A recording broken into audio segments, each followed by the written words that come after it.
Welcome to Theater and Stream, a film podcast. I am Matt, that is Chuck. This is episode 78. It's another week, it's another fully loaded show, folks. In the world of movies, it's award season, it's mergers and acquisitions season, it's Protect Paul Dano season. Apparently. We have multiple massive news stories to get through. We have a condensed watch list. We have our featured review of Sentimental Value, which is the new film from the director of The Worst Person in the World. That film made quite a splash when it released here stateside in 2021, and we're going to see if lightning can strike twice for the Norwegian director. But before we begin here, we want to give a periodic but not an annoyingly frequent reminder to please like and subscribe. Please do, hit that like button and hit that sub button, just so we know how good we're doing here on the channel. But otherwise, Chuck, anything else we need to get through before we get started? I guess let's just dive into it. I'm just kind of ready to get going. Yeah. It's been champing at the bit. These news items have been piling up. And Matt spends a lot of time on the graphics, and there's a lot to say there. But first and foremost, it's like all of your, Warner Brothers IP belong to us. Ted Sarandos has taken over. His master plan for conquering all of entertainment as we know it is well underway. And what do we make of this latest development? Will this deal actually pass the regulatory hurdles or not? Who's to say? But what do we know about the Netflix acquisition of Warner Brothers? Yeah, so this was just announced the other day. Netflix is going to acquire Warner Brothers for $82.7 billion in a deal that's expected to close. It's pretty nuts. Cash. Yeah, mostly cash. Billion, that's billion with a B, not an M. And so this is going to be pretty crazy if this goes through. But Warner Brothers, one of the most storied film studios out there, being bought by one of the new guys on the block. And it's weird to say that because, at this point, Netflix has been around for about 20 years. But they are kind of, the head honchos now on the block. And it's pretty crazy because what Sarandos had to say, of course, everybody went scrambling. They had to have sort of an all hands conference call type meeting after this was announced. And right off the bat, of course, somebody asked Sarandos, what happens to WB theatrical movies? And he says, WB theatrical movies will remain theatrically released. We have commitments through at least 2029. And it's funny how he structured that sentence. Yeah, commitments through 2029. So as to what happens after 2029, who's to say? And then he also said, we will be keeping HBO Max as what he called a discrete service. And so, whatever that means, he's very careful about the language he's using here. I find that very interesting. And so what I personally think that means is if people are familiar with what happened when Amazon bought MGM, the streaming service MGM Plus is still around for some reason. You might not know it, but it is definitely still around. It has shows like From. I think From is on there, one of the shows that I watch. And other than that, it's just a lot of like MGM movies that get uploaded there every once in a while. But that's sort of what I imagine he has in mind for HBO Max, where it's just this little service that you can still pay for if you're inclined to just HBO. Only the prestige television network. Give me a break. So, if you're somebody who doesn't want any of the Netflix stuff, but you still want your HBO Maxes, that's what it'll be going forward. And I don't know. Other than that, are we going to see Stranger Things on HBO? Or would that truly kill the brand of Netflix then? So that's why. I don't think so. I think it's gonna be the other way around. I Okay. mean, it's gonna be like I think honestly, I think HBO Max their days are numbered now at this point, and I just don't see them keeping around Yeah. for any longer than they need to. I mean, I think honestly, I think what we're looking at is HBO stuff gets folded into Netflix eventually, and we're looking at a No. Netflix No. subscription price of like No. $30 a month by like 2028, 2029, Mm-hmm. probably, which is nuts. That is absolutely crazy to think about paying, you know, like triple the price of what Netflix used to cost by, maybe this time in 2 years, maybe. And uh, and it's just gonna make it even more essential to bundle your Netflix subscription into something else. You know Hmm. what I mean? Like I do with Disney and Hulu and ESPN Plus with my phone. Like, Yep.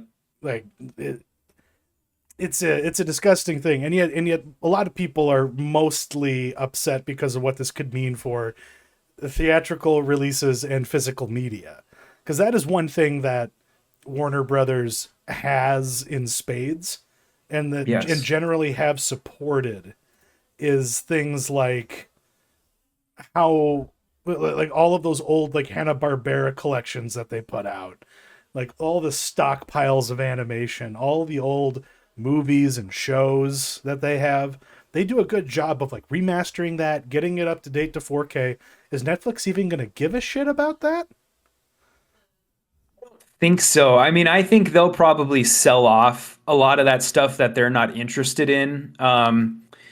Because I'm glad you brought this up because people forget that Warner Brothers, as one of those storied film studios, they also own stuff like DC Comics, Yes. including all of the physical comic book company, DC Comics, that releases paper comic books every week. Warner Brothers owns them. Warner Brothers also owns a bunch of linear cable channels Yeah. like Food Network, TNT, TBS, HGTV, yeah, Cartoon Network. TBS. Yeah. Yep. And so Netflix, I don't see them holding on to that stuff either. And stuff like let's see what else is in their portfolio. I think like a bunch of sports stuff, which I totally see Netflix holding on to. They want to get into sports. They are interested in getting into sports, as is evident by their like one NFL game they get every year. Um, and then also, video game studios. Warner Brothers Ah, owns video game studios. They've published a lot of the Lego games. They've published a lot of course, the Batman games, Batman Arkham trilogy. Um, the Mad Max game that came out, I don't know, at this point, I guess probably like yeah. 10 years ago. Um, they own a ton of video game studios. So it's like, yeah, I don't know. What do you think? What do you think Netflix is interested in? What do you think they're not interested in? Well, and this is the funny thing because it's like, yeah, is Netflix competing solely with other movie studios? No, they're also competing with tech companies. They're competing Hmm. with Amazon ultimately. And what is getting like what did Amazon just completely revamp? Their cloud gaming, which everyone else has like given up on. But what can you do on Netflix right now? You can play Grand Theft Auto and like Street Fighter 5. Like I don't know why you would do it through Netflix, but that's what your subscription gets you. People don't Hmm. realize all of the value that they have.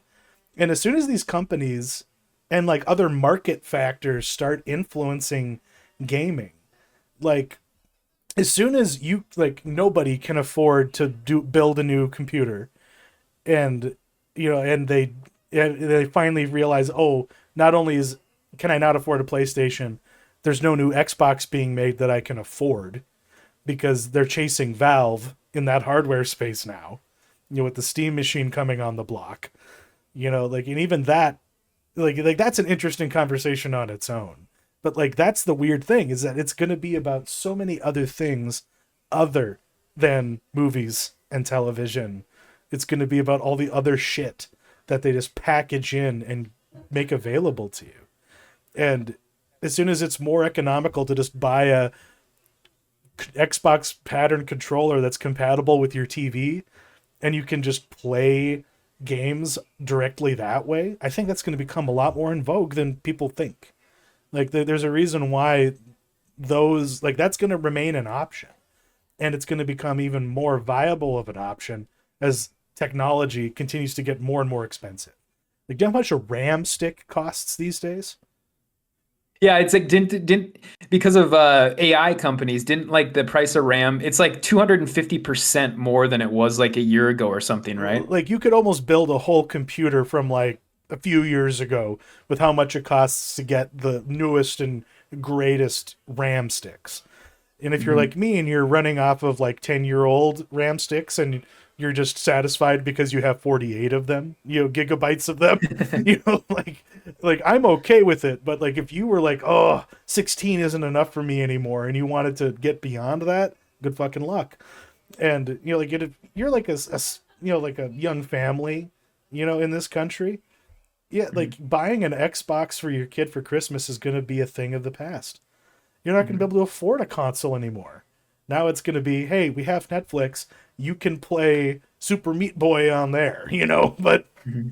yeah, like that's where those kinds of things are going. But comic books, man, we haven't had a tech company own something as important culturally as DC Comics.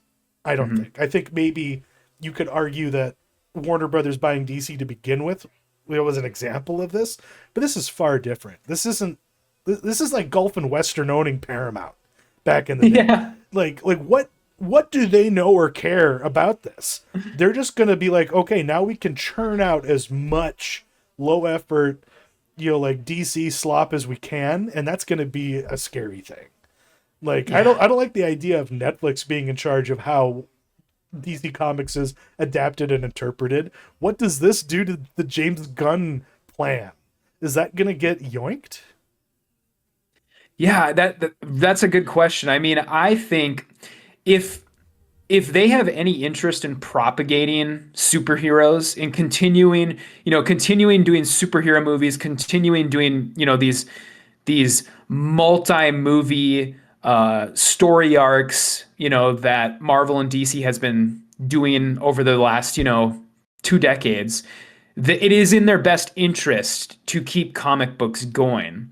But the question is, can they do that in just a digital front? Like, can they move enough people to, reading on things like iPads and Kindles and, their phone screen? Or are they going to have to, keep propagating paper comics? I think there's probably enough old fogies out there like me who the second that comic books move to a digital only medium, I am like immediately no longer interested in them because I get into it for the physical aspect. I don't want to buy a file. I want to buy something I can hold into my hand. And so I think they will continue making comic books if they want to keep doing the DC, multi-arc story thing. Um, but yeah, who knows? I guess as far as James Gunn goes, yeah, I'd be probably quaking in my boots if I were him. Honestly, right now, Yeah, because that's how I fickle these things can be. Like, yeah. they commit to you, but it's only for a while they're committed to you. Mhm. You know, Yeah, Netflix is the company that is famous for canceling their TV shows after 3 seasons, no matter how good they're doing, because because the AI algorithm says once you hit 3 seasons, you have reached peak like attention economy. You have reached peak, you will never, go except for their most popular shows like Stranger Things. They cancel everything just like willy-nilly. And so yeah, I would not be surprised if they can James Gunn or at least they scale back on everything where it's like, okay, you can release, this is going to go back to being just a movie only thing where it's like we will release 2 movies a year, fuck the TV shows, fuck all the spin-offs, like yeah, I don't know. We'll see. But before we get off this story, I do want to get your opinion on, this all hinges on whether or not this goes through. Regulatory bodies, stuff like that. So I guess what's the final word on that? Do you think? Do you think this actually goes through? Well, that's the funny thing. Anybody crying foul about this being monopolistic are just Mhm. sour grapes. They weren't allowed to fortify their own monopoly. You know, like Yeah. especially Skydance. Like they're the ones who are the most because they're gobbling everything up because they have Daddy Larry's endless money bags following him around. Because if there's anything that's been gobbling up money and like income off of the AI boom, it's the company that makes servers and shit. Like Oracle. Like they made the right bets when they made them, and they will go to the Trump administration, who are, well, there is politically there it's a confusing topic because on the one hand there's a strain of MAGA that is totally about breaking up monopolies and like going old school turn of the century Teddy Roosevelt on some motherfuckers. And then there are people who are like, oh no, it's actually anti-competitive to stop Netflix from doing what they're doing. You know what I mean? Like, and like if Warner Brothers wants to be bought, they're gonna be bought. They've already been bought. Like Discovery buying them was the last time we had this conversation, for crying out loud. And I don't know, like it's just gonna be this dumb fight, and no matter how it ends, we as the consumers are gonna lose. I feel like Oh yeah. there's no good outcome here because even though like what people are afraid of Netflix doing are things Warner Brothers was already trending towards anyways, in my opinion. Like they're just the water's flowing in, they're just using a small bucket to get it out. Eventually their standards will sink to the levels to where they would be doing everything Netflix is going to do in a heartbeat.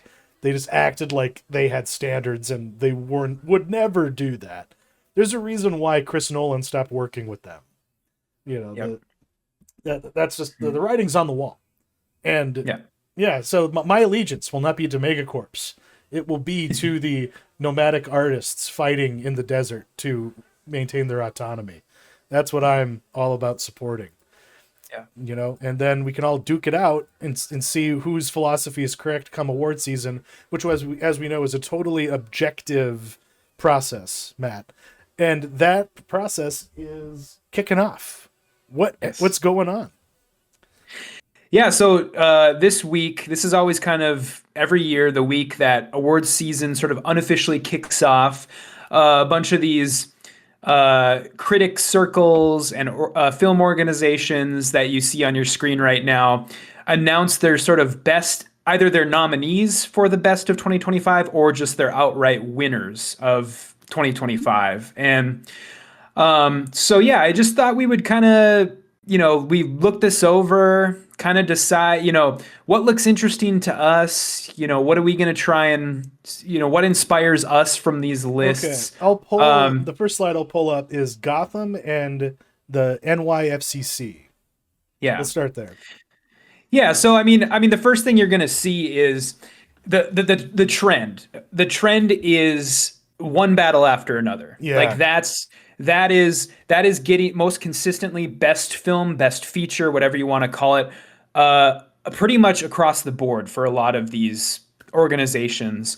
And you're seeing a lot of Leonardo DiCaprio for best actor. You're seeing a lot of Benicio del Toro for supporting actor. You're seeing a lot of PTA for director.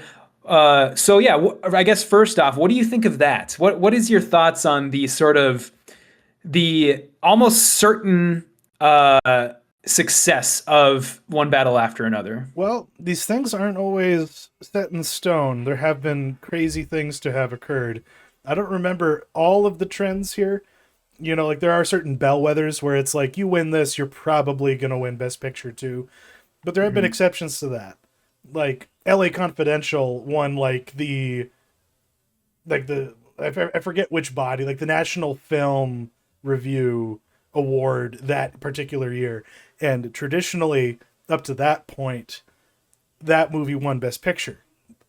That year, it just happened to be going up against Titanic, you know. So, but we're in a different era. Like the box office is dead.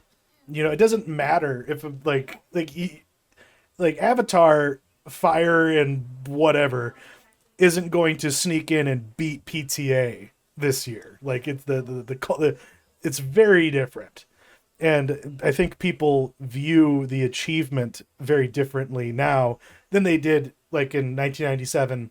You know, and look no further than the fact that an Avatar movie's never won Best Picture.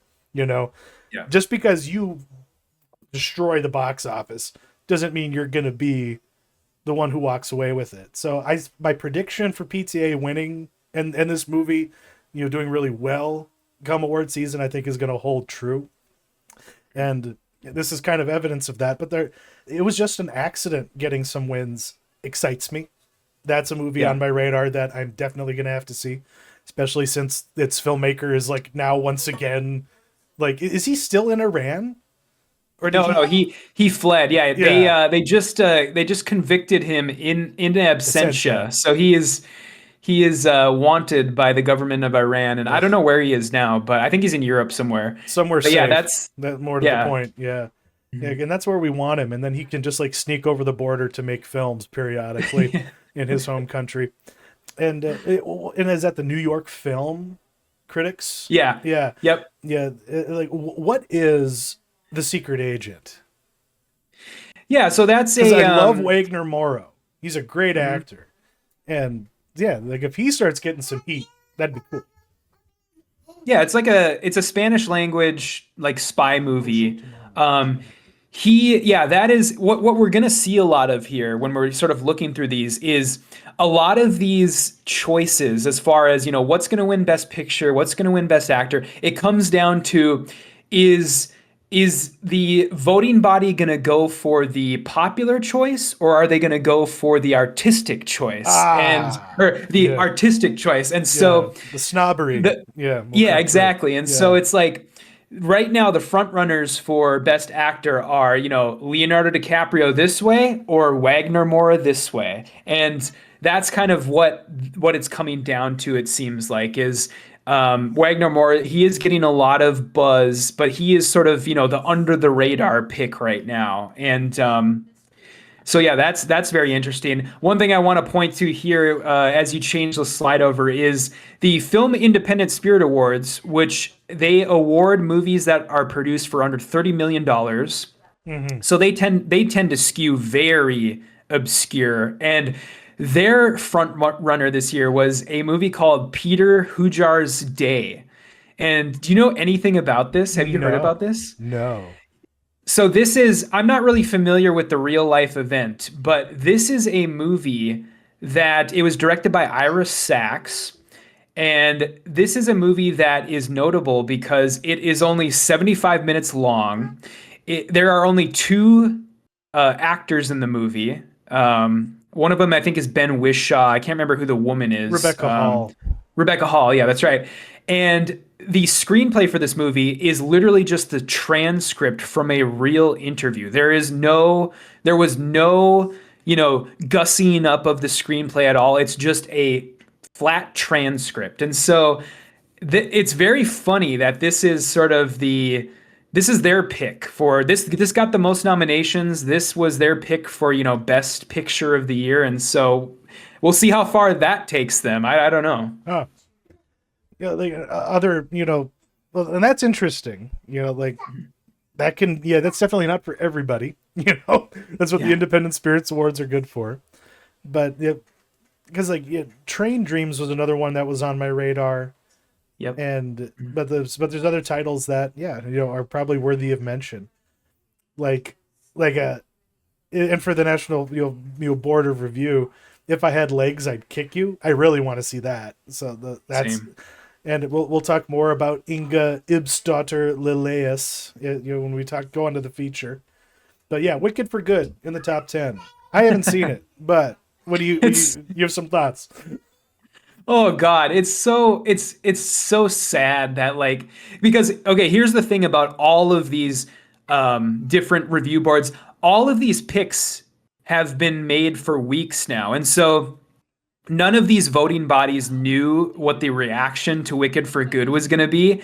And so I think this is one of those situations where they thought that the general public was going to like Wicked Yeah, for Good more than they did. And so you every once in a while you'll see Wicked for Good popping up in these lists, yeah, like on and this it's one. like, yeah, Yeah, it's like, God, you had no idea what you were doing. Like you were just throwing this in there just because, and then it turns out that nobody likes the movie, or they think it's so much worse than the first one was, and it's not nearly as beloved as the first Wicked was. And so yeah, it's pretty sad it's making a lot of these lists, in my opinion, and that like people like Ariana Grande are getting noms for Best Actress. It's just like, God. it's But barf. Yeah. yeah, one thing I do want to point to here, I did, point out Michael B. Jordan got a nom for Sinners from the Critics' Choice Awards,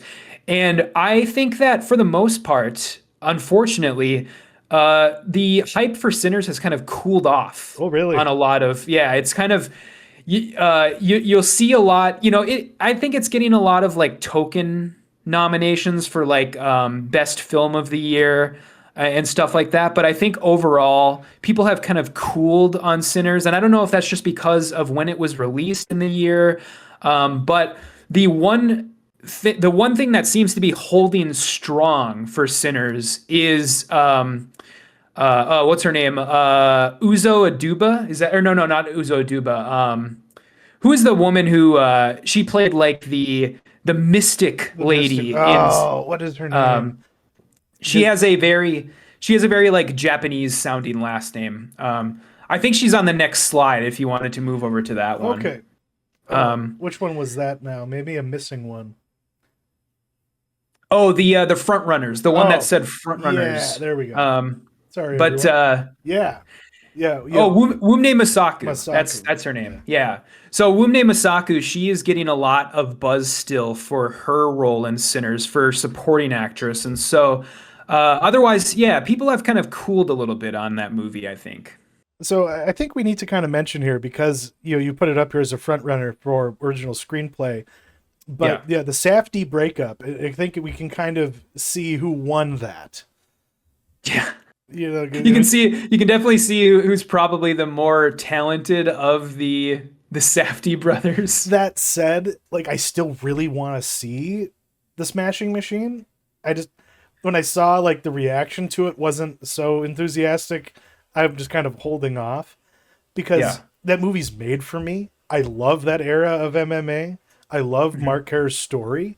And like but the reality is they're just adapting a documentary that you might as well just watch. Yeah. You know, Mhm. and that's always what it had going against it. Ultimately, it's like they had the stunt casting of The Rock, and then just the awkwardness of the fact that they're just pantomiming something. Whereas Marty Supreme, it's it's a creative exercise because it's inspired by a real guy, but it's not a straight up biopic in that respect. And it's about a topic that's less sexy, far more obscure, but therefore more ripe for the picking in terms of catching people's fascination. So I'm really excited about it. I wasn't initially when I first saw the trailer for it. I'm like, this is what you're doing, buddy? A Shalalama Ding Dong ping pong movie? Starring co-starring Mr. Wonderful? Like, Yeah, and Tyler the Creator. yeah, yeah. Even though I think that part of it seems like very like perfect casting. It's too bad he's not getting more. Like if Tyler the Creator could like be like in the EGOT conversation, that'd be amazing. That would yeah. Yeah, I wouldn't be surprised if Benny Safdie is, it seems like he's flexing his acting muscles more recently. And I wouldn't be surprised if unless Josh and Benny want to get back together and make more movies, I wouldn't be surprised if Josh goes on to be the director brother and Benny goes on to be the actor brother, because of course he was in Oppenheimer, and I think he's playing Bowser Jr. in the Yeah, Mario Brothers movie, or the second Mario Brothers movie. And so I think that he's probably going to go in the acting direction, maybe for the most part. And Josh seems to be like the sort of auteur director Yeah, guy in that yeah. He equation. was probably more so the driver, creatively. Not that they Mhm. probably didn't contribute, a lot together, Yeah. but yeah, the more capable hand, is the more confident one. We'll hedge it. We haven't seen Marty Supreme yet, but the reaction to it definitely points that way. But we're not trying to hate on anybody here. We just want to make that clear, because some people spoke a little too freely while talking to Bret Easton Ellis, and I'm just going to flash it up on the screen here because Tarantino gave his top films of the 21st century, and I'll just say, if you've been listening to his podcast, the where like he and Roger Avery review movies, that were in their old video store, this list he has laid out this list in pieces for years. You know what I mean? Yeah. Yeah. And so I'm like not seeing it yet, by the way. I haven't flashed it up. I'm Oh, about okay. to. Okay. But Sure. I just Yeah. wanted to say nothing on this list seems out of place to me. It's given who we're talking about. Yeah. Like everything on, like, especially that number one. Like there are some oddball choices. Like, what the fuck is West Side Story doing up there? Steven Spielberg's West Side Story. But Black Hawk Down being number one makes total sense because he fucking loves Tony Scott. Like that's Ridley. That's Ridley Scott. But then what's that other I one? think Unstoppable is on there yeah, because unstoppable. of Tony Scott. But he loves the Scott brothers. And Black Hawk Down, like him being so gung ho for Black Hawk Down makes so much sense. Because I think Yeah. people like you really got, like, if you listen to that podcast, read his book. Like I listened to the audio book of Cinema of speculation. Cinema Speculation. Yeah. Amazing. It was like a fake audiobook. I'll hedge that. It's not a real one. They used an AI to fake his voice, but then they did the entire book. I'll have to link it. It's really neat. But like this dude, like all of this makes. He's talked about Toy Story 3 so much. He's talked about Dunkirk so much that it's interesting that, yeah, like the reason why There Will Be Blood is not number one is all because of Paul Dano. And his Paul Dano hate is well documented, and everyone's Yes. acting like this is new information. He's been bitching about Paul Dano for years about his performance in this movie. He did like an introduction to like Sky Film Channel about There Will Be Blood like 10 years ago, and his Paul Dano hate is documented there. Yeah, yeah. I'm glad you brought that up. I was gonna bring that up too, that yeah, it's been out there forever. I guess maybe people are just so concerned about it now because of his language was so harsh. I think he called him, what was it, the weakest fucking actor in SAG, and he called him a limp dick, I think I Ooh, want to say. And so yeah, like he he was like unambiguous. This is how I feel. yeah, Yeah. and so I'm guessing that probably has to do with it. But yeah, I mean, as far as this list goes, I mean, I kind of hate how much people are focusing on the Paul Dano thing, because to Yeah. me, the more interesting thing about this conversation is the list and what he had to say about his list. And for me personally, I mean, of course, this screams authentically Quentin Tarantino, and I'll give him points for just clearly not giving a shit about what, anyone else thinks. This list is 100% him. I do think some of these choices are kind of embarrassing. Like Yeah. if it were me, this is clearly a dude who he thinks way too much about what some of his filmmaker buddies think, or he thinks way too highly of some of his filmmaker buddies. The guys like Eli Roth, the guys like Tony Scott, the guys like what is his name, Prikya Pikanu, I think is how you say the guy who did Chocolate. Yeah. Yeah. Because Chocolate was made when I think 2008, when everybody was all about the Muay Thai movies, like Ong Bak and The Hmm. Protector, and all these Muay Thai movies were like hot shit. And so Yeah, it's stuff like that that just kind of makes me raise an eyebrow. Cabin Fever and Unstoppable. I've seen Unstoppable. It's a fine movie, but I think that Tarantino forgets that Tony Scott released movies like Spy Game this century. Spy Game is a Mm-hmm. 2001 movie. Man on Fire is Yeah. like a 2004 movie. There are better Tony Scott movies to have chosen, in my opinion. I'm If glad you, you if brought up you, Spy Game. Because that yeah, movie rules. It's like hmm it's a really underrated performance from a dude who just died. Uh God, Sundance Kid. What's his Redford, Redford, Robert Redford. yeah, That and like The Last Castle. That's another underrated Redford movie. hmm But yeah, another oddball, Moneyball. Like this, it's literally like I don't know why that's there. That is such a yeah, pedestrian, boring movie. hmm Like I can't it make like that really seems out of left field.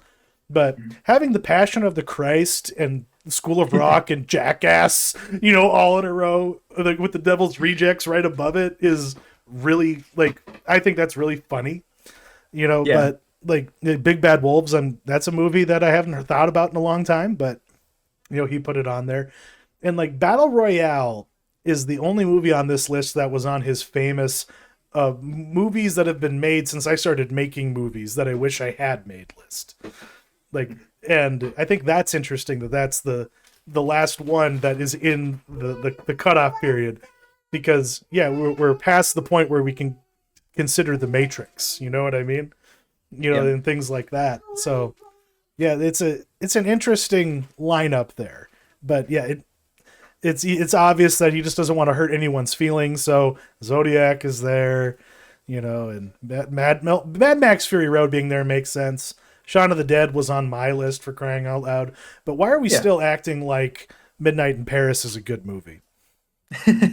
Yeah, I mean, again, not even the best Woody Allen movie released this century. I mean, personally, I'd put Vicky Cristina Barcelona above that movie. As would I. Yeah. Yeah, so yeah, I don't know some of his picks are very, I don't know if it's just because, in the same vein as Unstoppable, if it's just kind of the last like big movie Woody Allen had before he got canceled. I guess I'm not really Well, sure. but there was Blue Jasmine. Like I liked Blue That's Jasmine true. more than Midnight in Paris.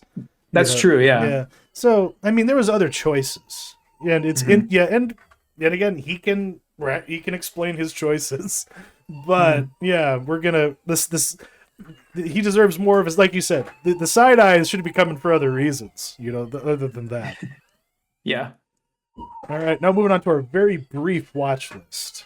I watched some grade A Peacock trash, man. I I consumed this illicitly, because I didn't want to support this endeavor, but I like Sarah Snook, and I saw so many commercials for this that I was like, okay, I'll bite. And let me tell you, it is an abominable little beach read like adaptation. Like that's what it is. And the premise is this lady, she's a busy business lady, and her husband's a busy business guy who has a junky younger sister that he has to manage and a disabled younger brother that he has to take care of because their parents died young, and her son goes to this fancy pants school, and she gets a text saying, hey, the boys want to hang out after school. Could you just want to pick him up at our house? Yeah, that'd be great. Just have your nanny, you'll pick him up. I'll tell the school. And then she goes to the address because she doesn't really know this other family well that she's been given. And it's just some random lady's house. And she's like, well, your son was supposed to be here? What are you talking about? And in here, their son has been kidnapped by the nanny of one of the other kids in their school. And it's all about it's kind of like a Gone Girly type of a thing where like they're always obsessing about, oh well, we have to put out the right perception, we want to be messaging the right thing to the public so they don't think that we are just faking it, and it just sucks, it is what it is. But I was just so caught up in the trash of it all that I was like, I need to know where this is fucking going. And of course, it all culminates and devolves perfectly, where like everything that is set up from the first episode finally is like all blowing up all at once, and nothing still makes sense, but everyone's like revealing dirty secrets about themselves. Everyone's behaving like idiots. It's hot. Uh-oh. What you touch that was hot. But then they find out that the nanny that kidnapped the boy, and they explain that they give it a whole episode to explain this twist, and then they have the final episode of this thing. But what's really been going on this whole time is that when they were on the way to the hospital before their son was born, Sarah Snook and her husband got in a car accident with with the nanny, who was like a pregnant like 18-year-old, and her baby in Sarah Snook's was miscarried, and the other baby was like born fine, and he just swapped the babies so that they could still have a child. And Yeah, then that is grade A trash. and then somehow the nanny figures out what happened and comes up with this crazy ass plan to kidnap her biological son and reclaim him. And that's the whole show. But then the husband shoots the girl, so they can like cover it up effectively. But they've set up the fact that this guy has a soy allergy.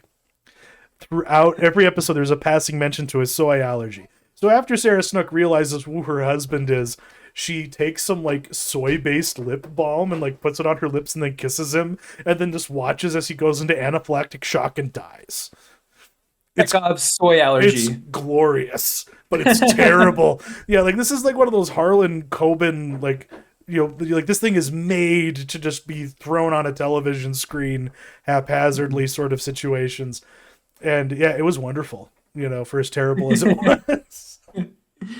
Well, I'm glad you watched it, because what I've seen, I mean, I've seen the ads for this. They play it them all the time, and yeah, I mean, this looked like trash to me. But then of course, plastered all over the ads for it are like, all these quotes from reviewers who are acting like this is like the next big prestige show, and no, like this is over and done with. Like everyone's moved on. There's like this isn't like Big Little Lies, like or something like that. Which there was a story to continue. It definitely wants to be. Yeah. It should not.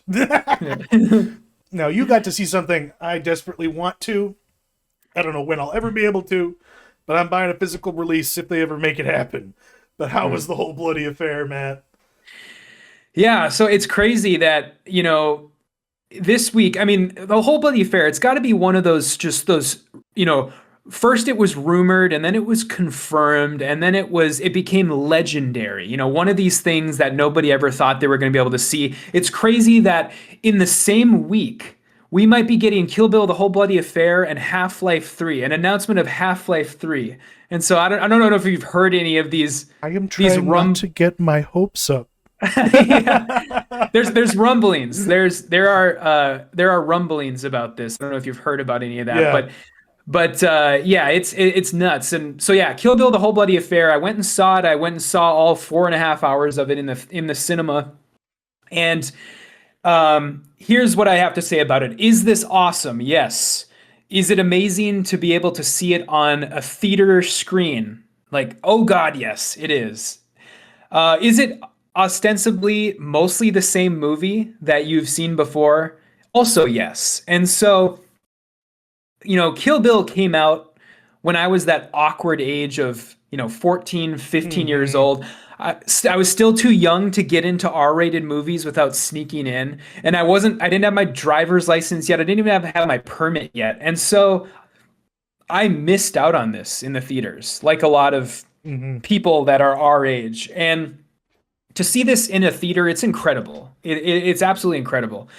But as for the changes go, there are, I guess, three big changes. There's a lot of really small stuff, but the biggest things are there is an extension of the Oren Ishii animated sequence, her origin story animated sequence.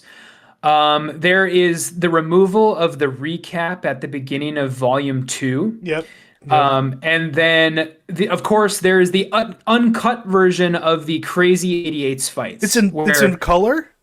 it's in color. Yeah, it's in color, and there are it's more violent. It's like there are alternate takes in the fight where that are clearly way more violent that he had to cut out. That In Weinstein put addition, the kibosh to. yeah, and Yeah. so Or the uh, MPAA, or both. yeah, Yeah. and so it is also, in my opinion, it is worth seeing the movie in theaters for those changes because the Oren Ishii thing, I don't know if how well you remember that aspect of the movie, Yeah, I but do. It always like it stuck with me because I yeah, hated seeing the dude like bite his teeth so hard that they shattered.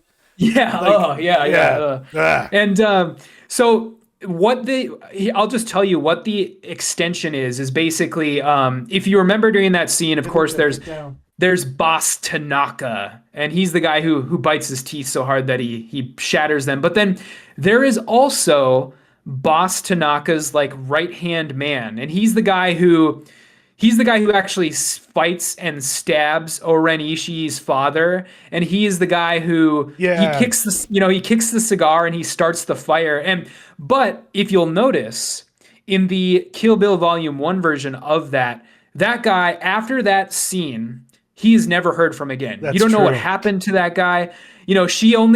She only gets her revenge on Boss Tanaka. She doesn't get her revenge on that guy. So what this extension of that sequence is basically what happens to that guy. She gets her revenge on that guy. And I think it's cool. Is it necessary for the overall flow of the movie? I don't think so. Yeah. It ostensibly doubles the length of that anime sequence. Do And they so do they add the RZA's cameo back in? I don't know. Not that I noticed. I guess I didn't even know that that was a thing. Yeah, But maybe it wasn't the RZA. Maybe it was Michael Jai White. But there was just this really awkward deleted scene where like where the bride and Bill are like on their way to go get her trained up by pay is it my pay or pay my yeah, Pai Mei. Pai Mei, Yeah. and they're like in some like like wushu style Chinese village. And this Okay. black dude shows up and is like, "Whoa, Bill, I'm gonna get you now!" Oh, And they have this no, really that's not in cheesy there. fight. Like it felt really out of place. It was like, why the hell did they even shoot this? Like in retrospect, because tonally it did not feel right. So I'm glad that didn't sneak back in. There was one scene from the original screenplay I remember, which is Yeah. written in the whole bloody affair format, where like Mhm. Bill goes to like a poker game and That's like not in there. kills some people. Okay, so Okay. maybe they just never shot that. Yeah. Yeah, like I said, that there is no, other than the extension to the animated sequence, there is no real, like, there's alternate takes, but there's no real new footage other than the one thing I guess I will say that is new, like completely new footage is you see the bride cut off Sophie Fatale's other arm because yeah, when she has her in the trunk at the end of volume 1, when she has her in the trunk of her car and she's trying to get information out of her, she cuts off her other arm and you see that. And Oh, that so rules. yeah, so that is in there too. That is also in there. But other than that, there is no new footage. There is no deleted scenes. It's all just So, how do the alternate two takes. movies bridge together then? Because like the original ends with Bill, with his hands behind Sophie Fatale, being like, "Does she know her daughter's still alive?" Mhm. And then That is cut out. that's cut out. That's cut out. Yeah. The movie ends basically with basically like the when she closes the trunk on Sophie Fatale, basically. Ah, So yeah, she doesn't. We don't know that her daughter is alive until the end her of the daughter. movie. Yeah, until her daughter is seen for the first time. So See, and this is where like the central like cinema sin within the original Kill Bill presentation was the fact that it wasn't together like that. So yeah. he had to make these these creative compromises. So I don't know. I like this idea so much better, and regardless of whatever newness I'm getting, the only thing that matters is we're getting this movie as it was always intended to be. And that's Yeah. what's important. And that's yeah, that was going to be my final point. But I mean, the biggest question is, does this work as one movie? And this is destined to be one of those things that movie nerds debate about for all Endlessly. time. Yeah.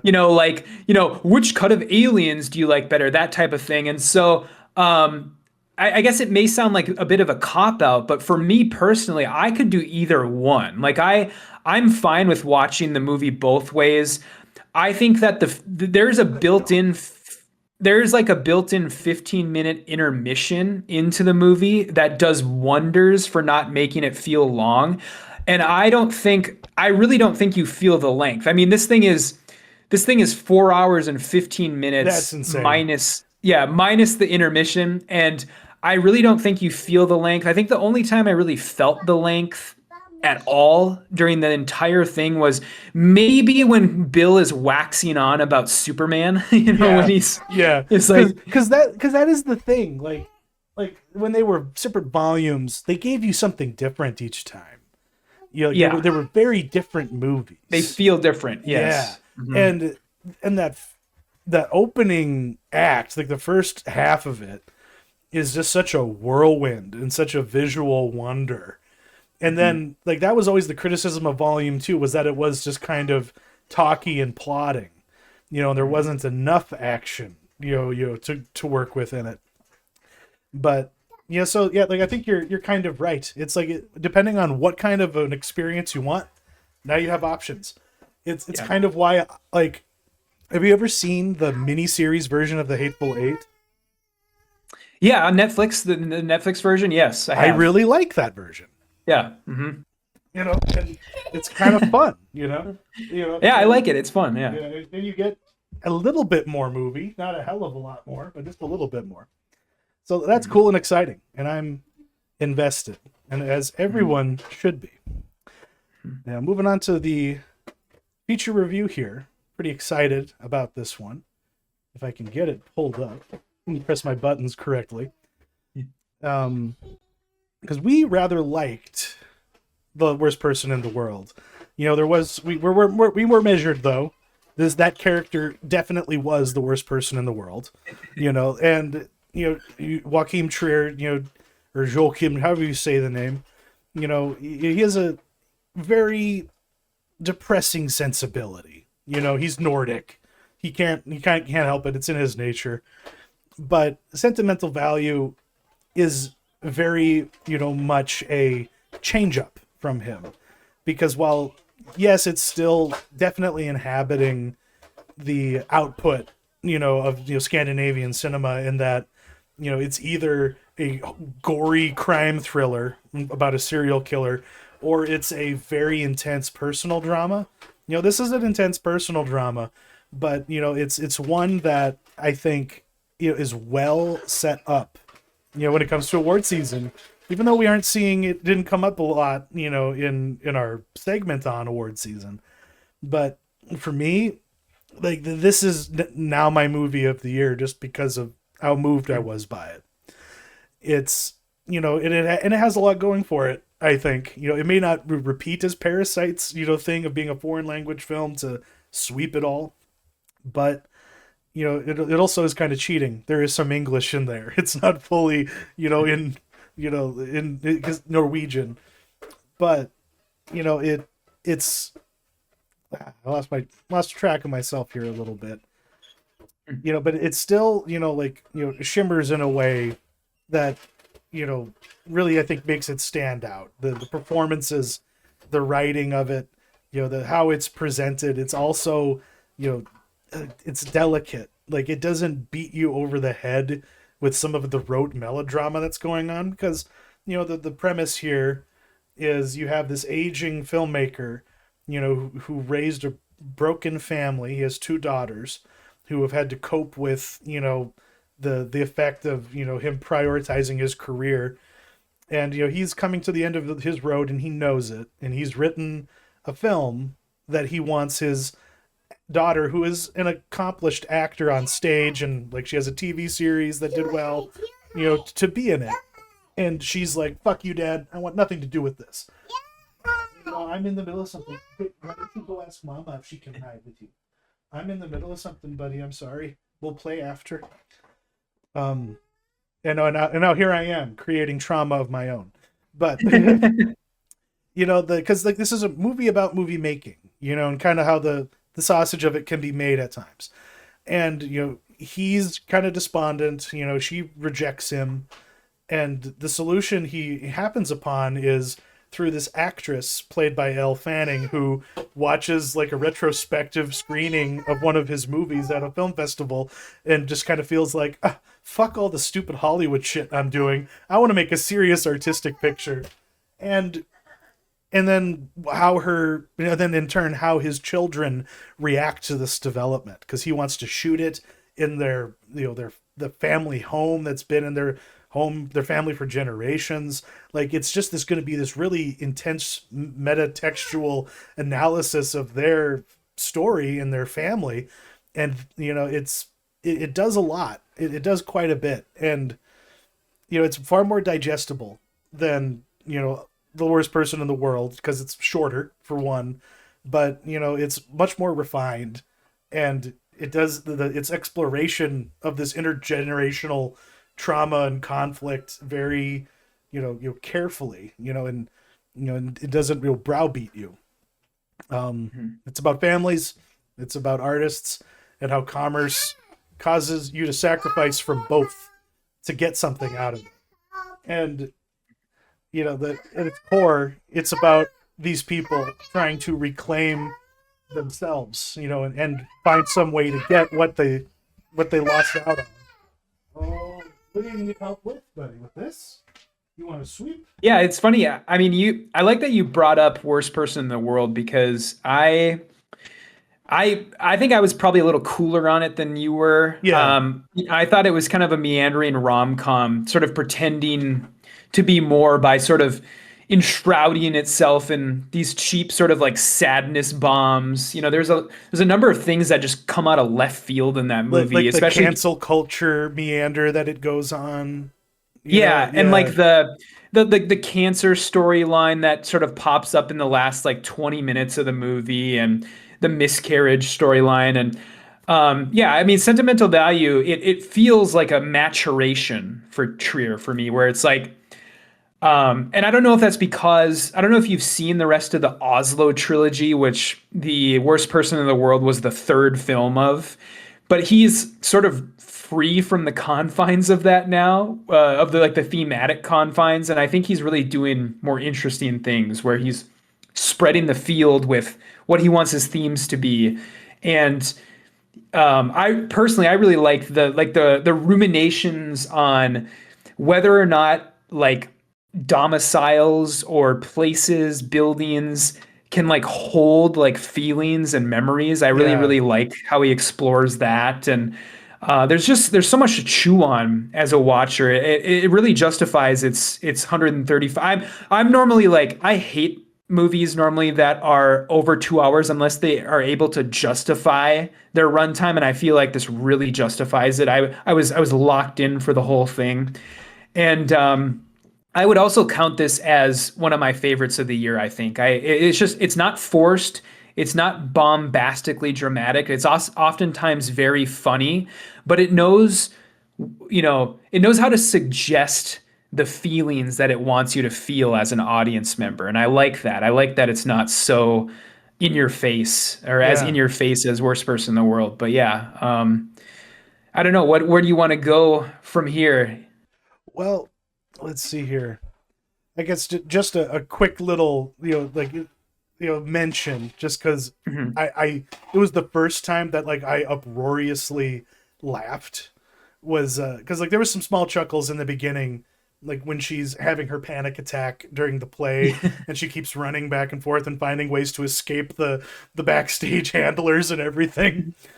But the scene where Gustav goes to the birthday party and gives his son, the piano teacher, an irreversible DVDs, I was just like, holy shit! Like this says so much, you know.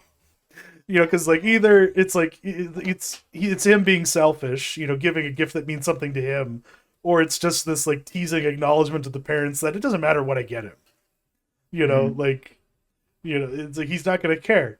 He has his screen time with his iPad, and like the dig towards the son-in-law in that scene, it's like, does he have screen time? Do you limit him too? Like that kind of like Yeah. that was a good. I loved that scene so much because the dynamics were just so effortless, from everyone involved. Mhm. Yeah, I'm glad you brought up the son-in-law because that was one of my favorite parts of the movie that I don't think not a lot of people are talking about as far as the conversation goes with this between Gustav and then Angus's husband, where you can tell that Gustav really doesn't respect him and that really pisses off the son-in-law, but he's just too timid to like or just too worried about saving face to do anything Yeah, about it actually. And just like the looks that they flash at each other and just sort of the weird awkwardness between them, it reeks of a failed like son-in-law father-in-law relationship where they just never really gelled. And I really like that aspect of the movie that isn't getting a lot of airtime as far as the conversation goes for this movie. yeah, because obviously, like the larger topic of the backdrop of this movie, is the Mhm. sausage making of films, whether it's in Yes. Hollywood or in Europe. Because yeah, like financing is always the struggle. There's more options and vehicles in Europe than in the United States. But yeah, like this is the acknowledgement of the slow creep, of the monolith, of Netflix. I thought that was kind of funny because I stopped for a moment and I was like, is this going to be on Netflix? Like, are they the ones who have the distribution for this? Like, and I had to like stop and look it up. Uh-huh. Yeah, this movie it's absolutely brutal in its attitudes towards studio filmmaking, like the Netflix stuff, like just how inane the press junkets are when that dumbass like interviewer guy like just asked the Yeah, stupidest questions and just the complicated dance that you have to do to get financing and the how Elle Fanning's character has like her like hangers-ons, those people who just follow her around every year and sort of just mooch off of her success and her, I don't know if they were meant to be assistants. I couldn't really tell, but they were basically just hangers-ons. And yeah, and then just yeah, like the whole Corey Michael idea that Smith, the guy that yeah, was Chevy Chase in Saturday Night. He was that's right. detestable. Yeah. He was Mhm. terrible.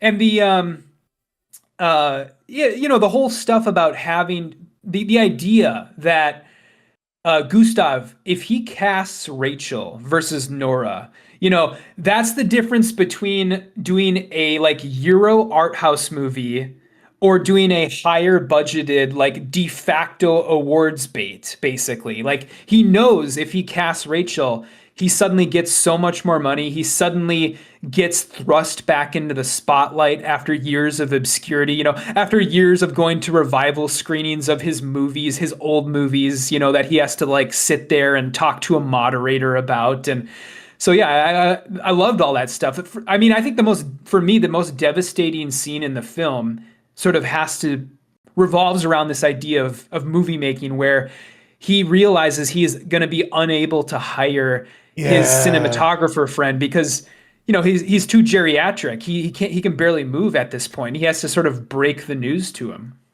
yeah, like because yeah, he's just sitting there. He's like, "Oh, I need to be a grandpa. You know how it is, but yeah, I'll do it." And then like he's like, "Yeah, let's go get a drink." And Gustav is like already like at the bar while this guy's finally getting his cane out. I was just like, "Oh, yeah." Yeah. And then that conversation just sucked. Like you Yeah. could just tell like both men knew what was being said in that moment, but they handled it with such care, that the Nordic care, of not offending. But yeah, like what, and that the and all yeah, and just all the little segues that they would do, like you brought up, exploring the history of the home and everything like that. And Mhm. the I'm gonna kind of I need to talk about the ending, a little bit, Yeah. because the way that they set that up, I was terrified. Mhm. Like because there's a scene where he like convinces Elle Fanning earlier in the movie to take the role, and he like tells her probably I think a true story about how his mother committed suicide. But then he says, "Oh yeah, and she used that stool." And then later you find out, oh, it was just an IKEA stool, and it was just part of the myth to like sell this, naive actress on, the vision, behind the project. But in describing that scene, like it snuck up on me because you literally see the Rachel and her nephew recreating that at the end of the movie, Yeah. where like they say goodbye, she gets the rope ready, the boy comes back, she says goodbye again, and I caught myself, then I kind of realized, oh, the camera is behaving exactly how Gustav described it would be. Yeah. You Where it's know, not actually going to show it. yeah, Like the door will close close. and you'll hear And it. like my fucking heart was in my throat that whole time. Hmm. And like like in the back of my head, I'm like, it's just gonna pull back and show that they're making the movie. And like I was trying to convince myself that that's what was gonna happen to calm myself down. And I just want to say that the what they wound up doing there was perfect. Like I don't want to quite Yeah. spoil it, but holy shit, like that's what made the movie for me, because it built Mhm. up to that moment, because I was utterly convinced for a second that what I was seeing was real, and it broke my heart so badly. And then to you have the reversal happen, like I was soaring at the end. Like I didn't expect the ending from the filmmaker in question. You know what I mean? Oh yeah, definitely. Yeah, yeah. I totally. You expected it to end grimly, and I felt that same sort of pit in my stomach feeling. But then I noticed the blue screen. Did you No, I notice that at didn't all? notice it. Yeah, I was just looking because at her the whole time. Like I was so focused on her, I didn't see the details. yeah, well, I mean, of course, you definitely notice it when the camera pulls back, but I noticed her and her nephew were walking towards the front door and he was leaving, I was like, that background seems impossibly blue. Like what's going on there? And then I was like, okay, I understand now. I get what's going on here. And so that's when I kind of breathed my sigh of relief. But Okay. yeah, it was I also thought, yeah, I totally thought that they were gonna go that direction. But yeah, the ending was, I mean, just perfect. And I love I also love there's a little bit of ambiguity there where at the very end where it's like they suggest that have Nora and Gustav achieved reconciliation. We don't really know, Yeah. but there's enough there to suggest that there at least is like some sort of understanding that has been reached between them. A sort of like, I recognize you, you recognize me type thing. Yeah. Yeah. Because like, there was a reason why he asked her to make the movie first. And Mhm. the sister, like who is she played by? That's that Inga Ibsdottir Lilias. Yep. Yeah, I found her to be supremely effective. Like Hmm. she didn't have to do much in this, but like every like little facial expression, like that minutia, of reaction that we've been appreciating from like other characters. It's like that's what her performance almost entirely was. It's the people in her life, being like manic and and depressed, and then her just being like this rock. But Yeah. at the same time, you can just see that she's hiding how deeply she is feeling things, but you can Mhm. tell.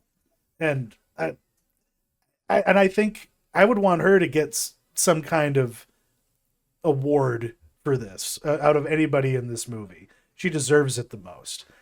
Don't like Elle Fanning probably is the one that will hit the red carpet to represent this Yeah. movie, but I found Lilias to be the real find here because I'm not familiar with her, but now I am very very interested.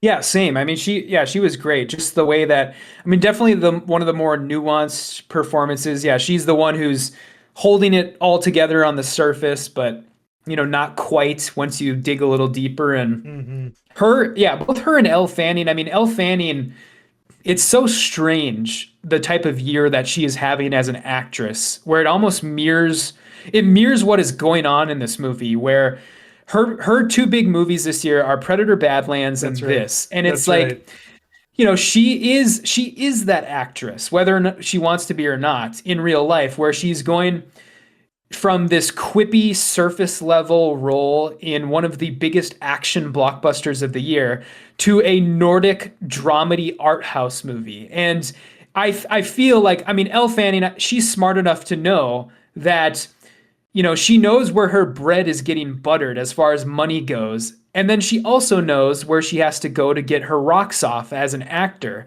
And so those are the two things that you have going on both in this movie and in real life as far as her career goes. But she is great. I mean, just it could have been a completely thankless role, but I love how her desperation to be taken seriously as an actor sort of it transforms into a desperation to please Gustav, and then eventually it transforms into a desperation to get the fuck out of this role because Yeah. she realizes it's all wrong. It's all wrong. She shouldn't have never been in this movie, and she's the one who realizes that. And what I loved about the about that particular development is that they didn't belabor it.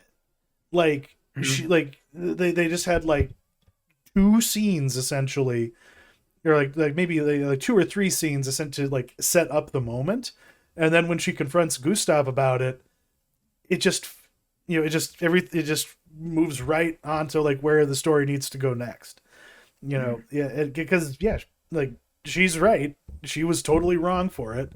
Like she kind of got manipulated. She didn't realize how manipulated she was. I don't think. Maybe I can't remember if she heard the story about the stool or not. But the like it did so perfectly mirror the real world. Like with her like the movie that we watched was the movie that didn't get made in the movie, which is ironic. Yeah, You, you know, exactly. because yeah, this is the Hollywood art like art house vehicle. The Hollywood Mhm. star art house side project. Mhm. Vehicle, and yeah, she did exactly what she needed to do. It's like Trier is like, hey, I'd love you to work with me.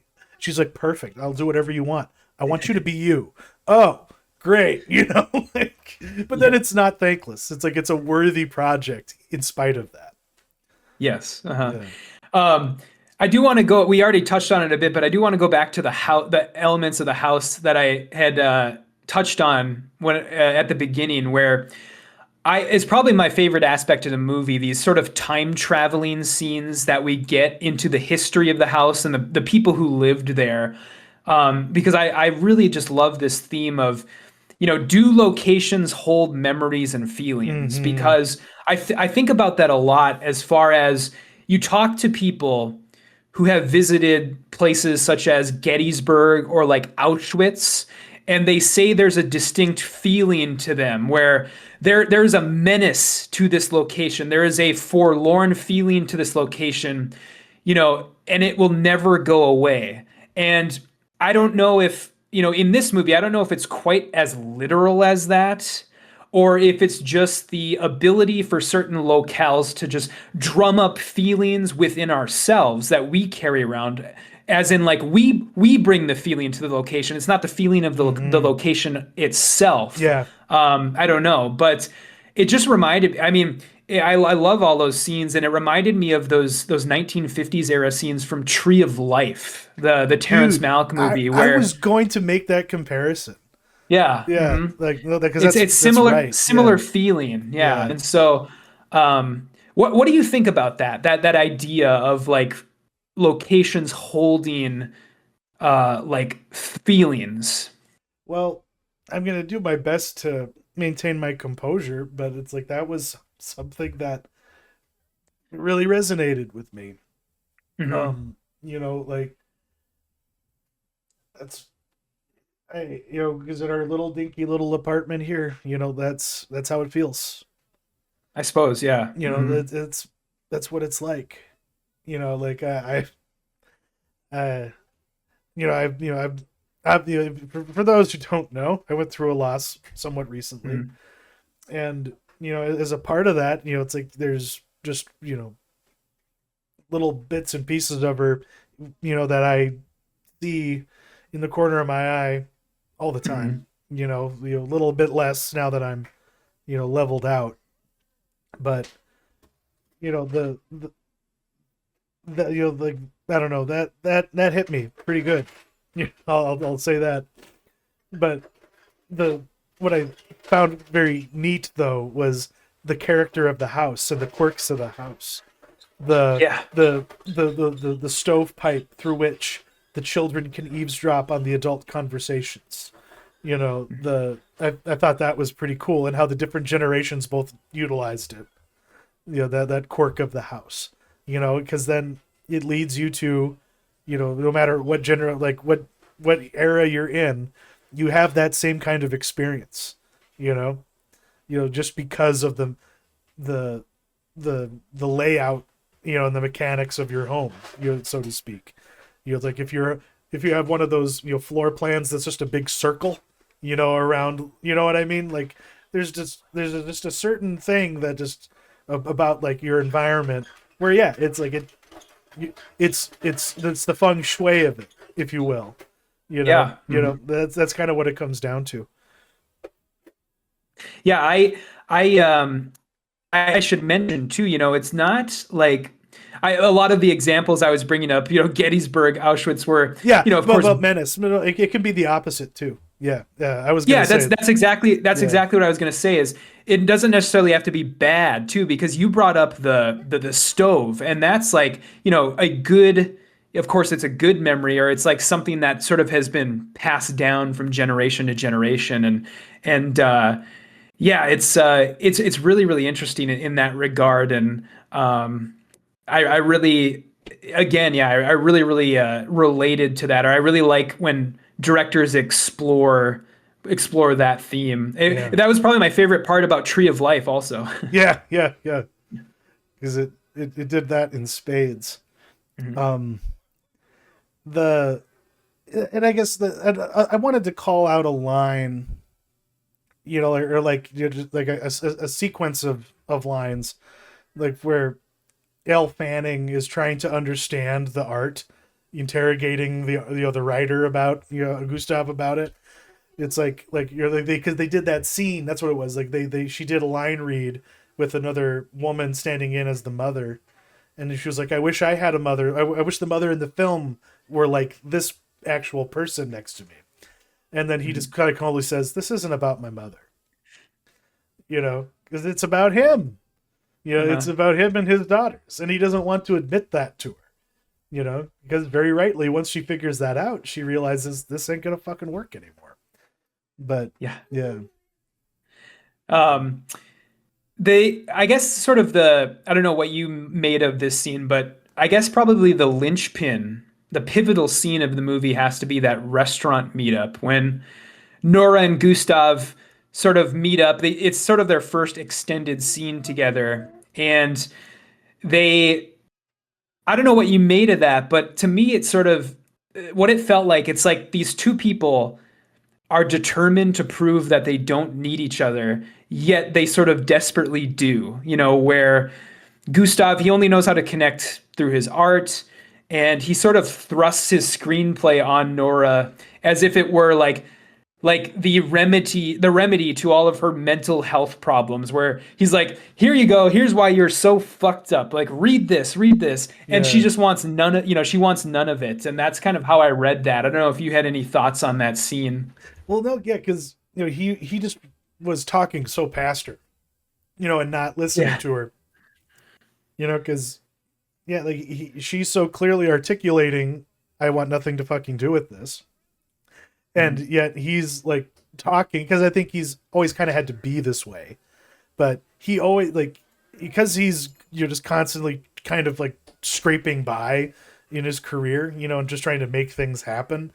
He just has to talk as though things are, like he's always selling it, you know. Yeah. And it's not until he stops trying to sell it that the people will see what he's actually done. Like at least his daughters will like see what he's actually done and respect it. Like he has to. It's yeah. He has to back off. It's awkward because that's been the whole problem is that he's not present. But like when your children become adults, sometimes quite often, what you can't force the horse to the water, whatever it might be, especially if your motives aren't entirely pure or genuine, or if you're incapable of expressing them in a way that's genuine, and doesn't feel manipulative. Yeah, it's and yeah, like that scene works out predictably, but it's like that. What I enjoyed though was like his moment after she storms off and leaves, and she's just like, "See you later," and he's takes the script and dejectedly puts it back in the Kinko's bag, fresh from the printer from where he got it. And then suddenly it's just like, okay, now what do I do? Do I just flirt with the waitress? Like, what's my life? Yeah. Time to go to that film festival, I guess. It's all I can do. Hmm. Yeah. Yeah, yeah, that was great. Yeah, I mean, I don't know if there's anything else you wanted to mention, but I guess the last thing for me was, one of the key things about The Worst Person in the World was that time freezing scene, if you remember Mm-hmm. that, this element of, I guess, magical realism that was in that film. And I was trying to find something like that in this movie. And I guess the closest thing would be that sort of weird, like interstitial segment where Gustav, Nora, and Agnes's faces are all being like superimposed over each other, and they're sort of like appearing and disappearing. And do you have any thoughts on that as far as like, the function of that scene?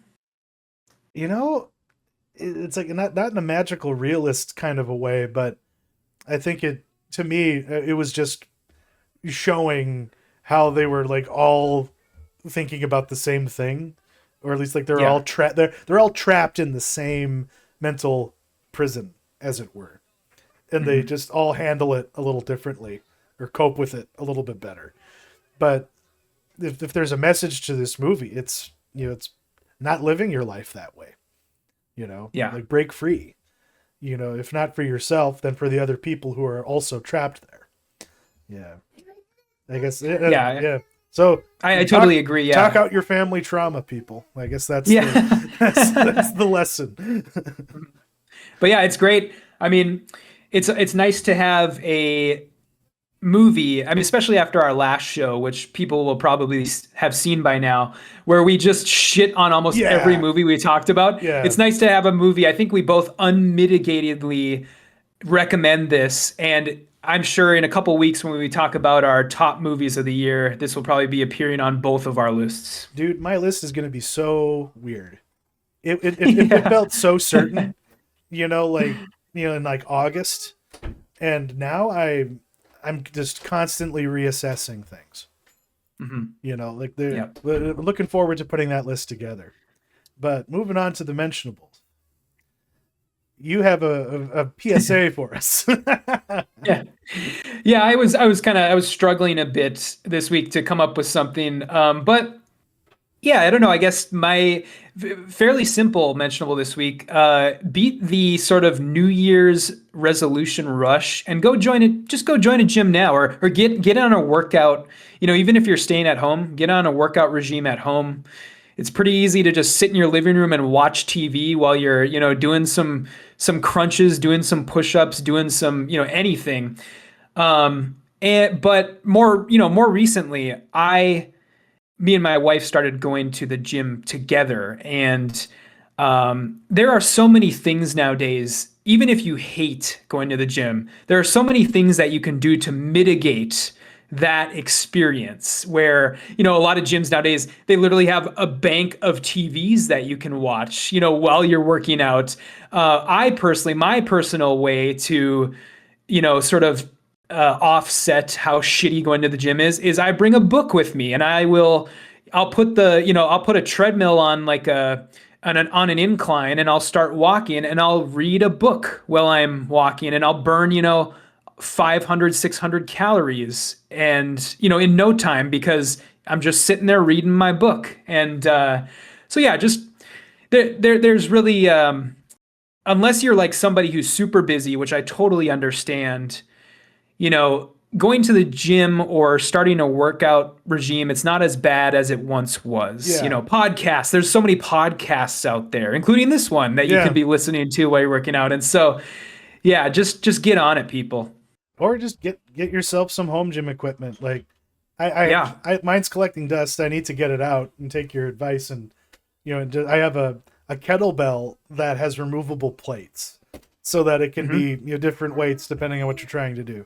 When I was on my successful fitness journey before I fell off the fat boy wagon, it like that was kind of how I was doing it. I was kayaking and listening to last podcast on the left and swinging kettlebells around, and watching my calories and burning my calories.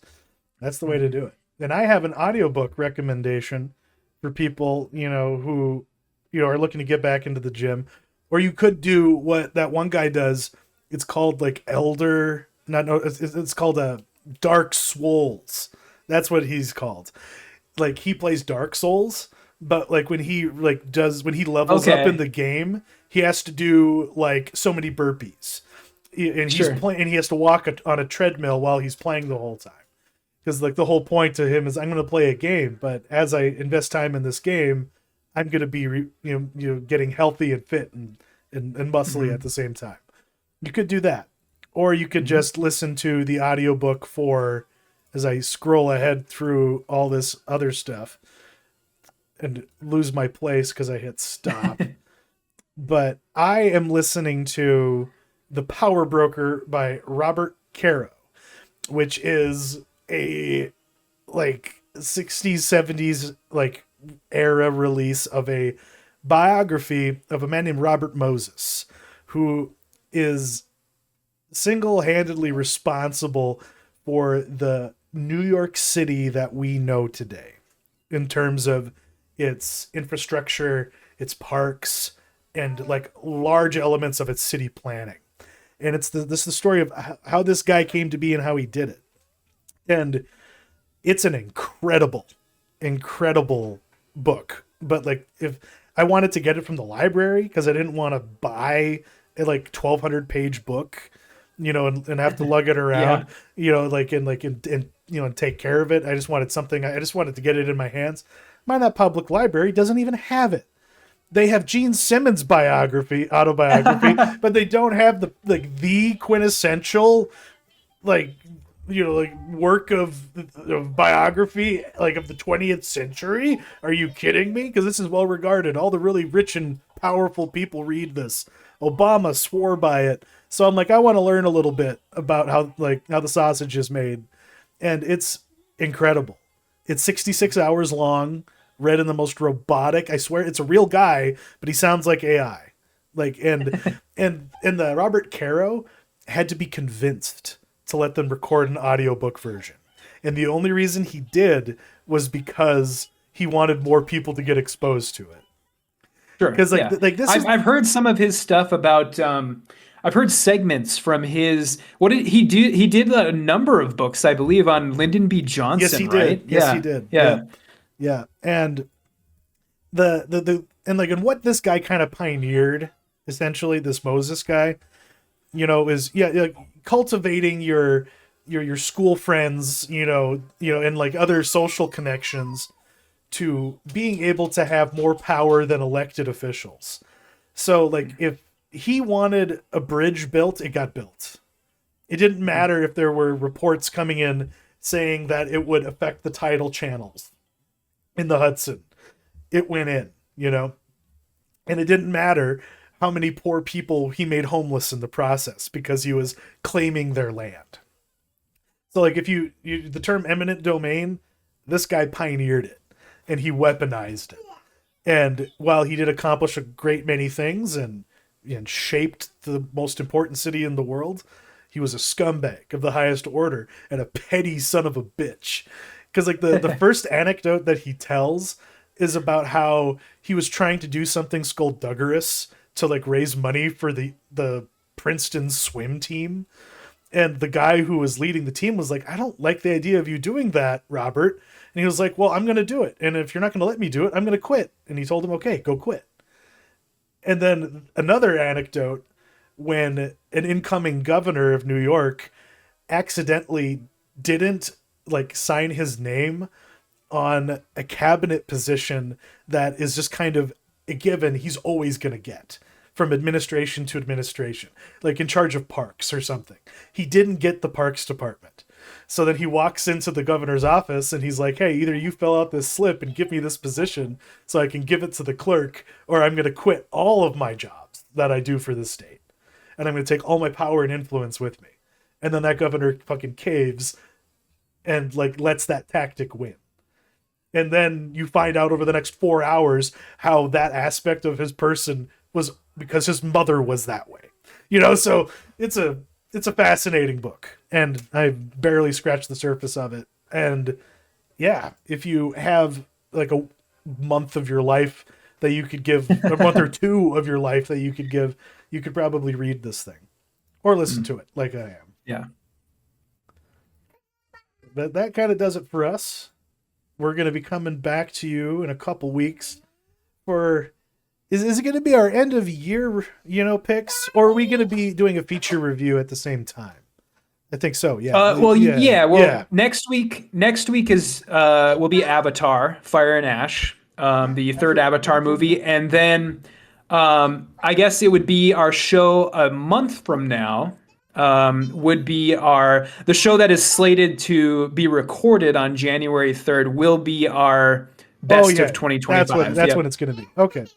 Yeah, Fire and Ash. That'll be fun. I can't wait to see how, Fire Bay fucks shit up.